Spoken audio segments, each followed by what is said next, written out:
What is up, everybody? I am George Mossey. Please say hello to my co-host Heather C. Hi. So 90 Day Fiance, The Other Way, season 4, episode 5 is aired. We have a lot to talk about, so I'm not gonna waste any time because every single person made an appearance on this episode. Everybody was there. So I want to talk about Nicole and Mahmoud because there was a shower situation that I feel like we need to address, right? So we saw the bathroom. It's an Egyptian bathroom. Apparently, they're all like this in Egypt. It's just kind of a open space and the shower is kind of next to the toilet and the water just falls onto the floor. This was like really interesting for me because I'm not very cultured. I haven't been like all over the world, but apparently this is pretty normal and I feel like it's a slip and fall hazard, right? I feel like wet floor and then like somebody takes a shower, then they leave, then someone goes in the middle of the night to use the bathroom and they might fall and hit their head. Like I was super terrified seeing that. Like how did you feel seeing this shower situation? This actually isn't the first time I've seen something like that. They actually have that in some of like the older houses in America. But basically you don't use the bathroom as like the only bathroom in the house. So like you would have like that would be like your locker room bathroom type of thing, where you could like shower, go to the bathroom, whatever, but you wouldn't really use it as like both because like you said it would be wet. I never got the concept of it though because it's kind of like weird, but I guess it beats peeing it down the drain in the shower. You just use the bathroom. So I don't know. I wasn't really shocked by it because like I said, I've seen it before. But I know for her being their main bathroom, that would have to suck because it's like your socks will get wet. You got to squeegee the floor. So she already is having struggles with, being there and stuff. So I'm sure this just adds to it. Well, she wanted to go in the bathroom and cry about her life choices, and they wouldn't even let her do that. Like Mahmoud and his mom was like, Nicole, Nicole, Nicole. Like they wouldn't even give her that moment. And she's like, geez, if I could just have one moment to just cry about all these decisions that I made, that would just make it a little bit better. So let's talk about this friend situation. She wants to meet Mahmoud's friends. And apparently in his culture, it's not customary because apparently he has like 4 or 5 best friends that he grew up with. He's never met their wives before. And I know to Americans, we're like, that sounds odd. But to him, this is just completely normal. And actually, upon meeting them, Nicole realized how awkward it was because they're not actually accustomed to meeting people's wives either. It just made for a very awkward thing. And she was like, I probably should have listened to Mahmoud when he told me, this isn't something that we do, because she kind of feels like, well, I need to get over here and meet new people and make this my home and get accustomed to people. But she has to understand she's asking Mahmoud to change his culture for her. But at the same time, she's telling Mahmoud she doesn't want to adapt to his culture because he told her flat out, he was like, look, my culture, don't ask me to do that. That's not what we do. And she's like, oh, well, you need to compromise and change for me. But Nicole, you're not actually compromising or changing for Mahmoud. That's not fair. You need to put on the gab and you need to do those things, and then he can meet you halfway. It's only fair when they're going to meet each other halfway. I never understood, and this goes for like multiple couples that go on the show. Like a lot of them said that like they've talked for quite some time. Like maybe they've never met before or they've flown over there before. Why does it seem like it's always a surprise when they find out something? Like all the times that they've ever talked on the phone, communicated, like it never came up like, hey, if we pursue this relationship, I'm going to need you to obey by my religion. I'm going to need you to wear these type of clothes. Just so you know, it's not cool if you hang out with me and my friends. Like, I am so dumbfounded by the fact that, like, and I'm not just speaking upon them, I'm talking about any 90-day person in the world. Like, why is this that none of this stuff ever came up in communication? Like, I know if I'm trying to pursue something with somebody long term, like, I can see them as my future husband. I want to start a family with them. I'm moving there from America. Like, I would want to know, no surprises. Like, do you Mhm. have another family? Do you have to marry multiple people? Like, do you have other children? Like, just whatever I need to know that would be a life change thing for either myself, for our relationship. Just be straightforward. Mm. So she's already been to this country before and she's left because of this. I don't know why, other than her loving him. I don't see why she would think that anything would be different. It's still the same country. It's still the same guy. So, I mean, I I know he loves her and he's trying to stretch his beliefs in religion as far as he can without, causing too much grief.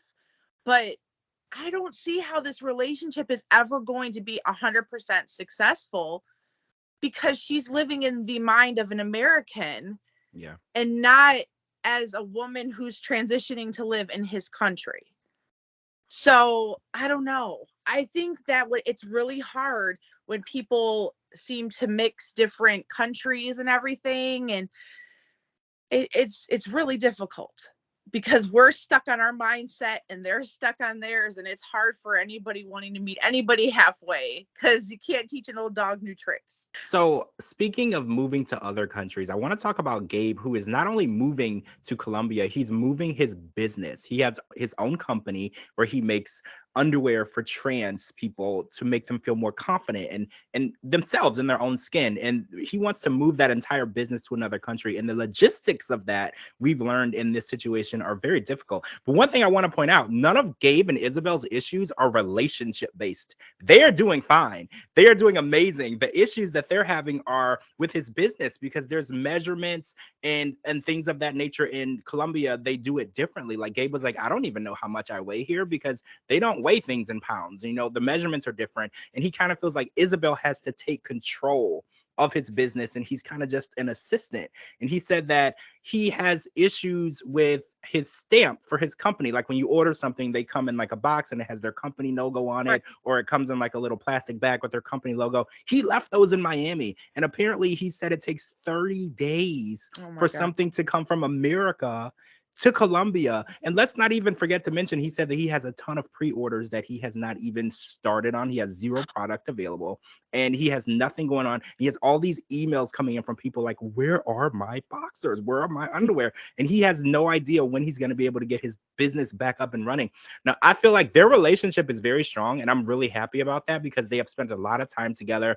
They are honest with each other, but I feel like the business side of it is where things are going to go wrong because he needs to make the money to take care of their family. And if he's unable to get his business up and running in a timely manner, these things can really hurt your business. If you have a huge time crunch and you don't get orders out on time, people leave reviews, things get around and people will stop ordering from you. So I'm really worried about that. Like their relationship, I'm not worried about it at all. They're communicating well, their families are meshing well, everything is good. This business situation is just what's crazy for me.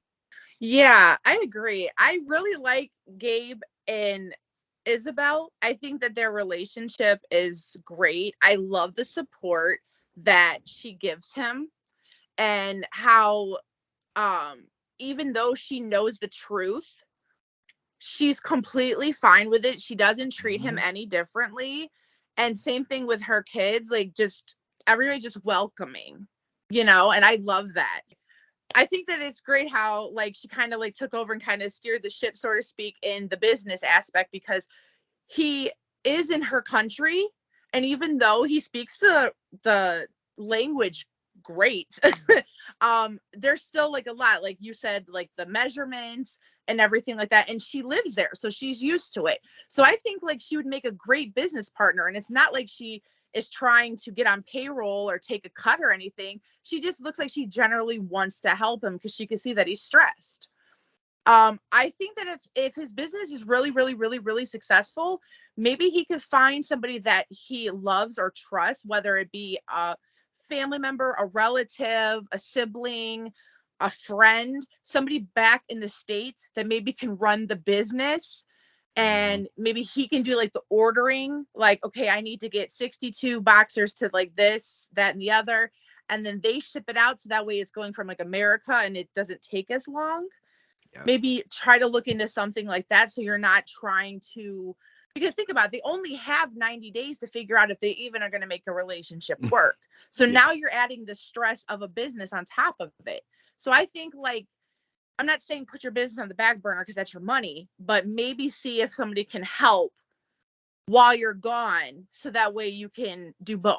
All right, so I want to jump over to the Dominican Republic because we watched some scenes with Danielle and Johan, which kind of makes us feel like their marriage is on the rocks. So Sophie, who is Danielle's friend from New York, visited the Dominican Republic because she wanted to grill Johan and make sure that he isn't a swanky panky, even though it's kind of late, right? Because Danielle and Johan are married and they're basically living together. Like she's there to find an apartment. She hasn't found one yet, but they're basically there to be together. And she wanted to kind of grill him, but she did get some information that hit Danielle a little hard. So apparently Johan told Danielle that one of his exes lost a baby. So apparently that story was distorted. The baby was actually subject to an abortion, which Danielle sees those as two different situations. Now, she's not upset about the abortion. She's upset that she feels like Johan lied to her. So here's my question.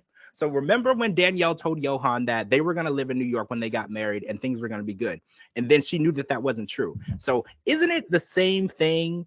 Like he told the story a different way, but didn't she also tell a story a different way because she told him that they were going to live together in NYC and he was going to be able to become American citizen? And that wasn't true her intentions, because when she told us at the beginning of the season, she was like, he still believes that, but that's not actually what's going to happen. So I feel like both of them are distorting stories, right? But I feel like she's calling him a liar. She called him a toxic human being for doing this. And I don't know. I feel like that necessarily wasn't as important. Like, is it okay? So I'm going to ask you this. If you have an ex and you, hypothetically speaking, had an abortion with that ex and you're with a new person, is it customary for you to tell that person? Because I always felt like an abortion is personal medical history and it's not supposed to be shared with people, because just like when you go to the hospital, they can't give anyone your medical history because that's personal. So how do you feel about that? I think that they don't see eye to eye and they're really struggling, but it's probably fixable because I do see that there is dishonesty in both parts. Would you tell the person that you're with that you had an abortion previously with somebody in the past? Like, is that something that you need to disclose? Um, that's a really personal thing. I think that because they are married, I think that it's okay to share that information, but because that's your information, I think it should be when you're ready. Um, it's different in their situation because he wasn't the one that had the abortion, the girl did. Exactly. So it's not really his story to tell, even though it would have been his kid. So it should have been a little easier for him to tell her than for a woman, because a woman, you might feel judged, you might feel, this, that, and the other, where a man is just kind of like, it's out of my control. The girl wanted to do it. I just supported her. So I think in this case scenario, it should have been easier. I don't think that she is out of character for getting upset, because you can't tell a person why to be upset or why not to be upset. True. So, but just like you said, I mean, he could have been upset because he could have wanted the American dream and he thought he was going to get it and he settled down with her and it didn't happen. I mean, although that would have made him look like a gold digger and he was in it for a green card, he should love her regardless. And maybe that's what she thought. She was like, well, I changed my mind. And if you love me, you love me. I really think that this relationship is doomed to fail. I don't think he really loves her. He's too quick to like throw the relationship away. But that's just solely my opinion. It does look like that, because when she confronted him, he was like, oh, well, if I'm toxic, if I'm a liar, leave me. End it now. Let's not do this anymore. That is something that you find strange. You're married, you're building a life together, and you're so quick to just throw it away. That So is. if I'm not correct, then please set the record straight right here on the George Mossey podcast. Let me know if I'm wrong. Let us know here at the George Mossey Show. All right, guys, that's all the time we have for part one. We have to come back for part two because we have finally met Osama. We have finally met him in his own element, and there's a lot to talk about. I'm George Mossey. Thank you so much to my co-host Heather C for joining me. Make sure you're following me at George Mossey, georgemossey.com, and anywhere you get your podcast. And please follow my co-host too as well. Her links are right here at the bottom. We will talk to all of you guys very soon.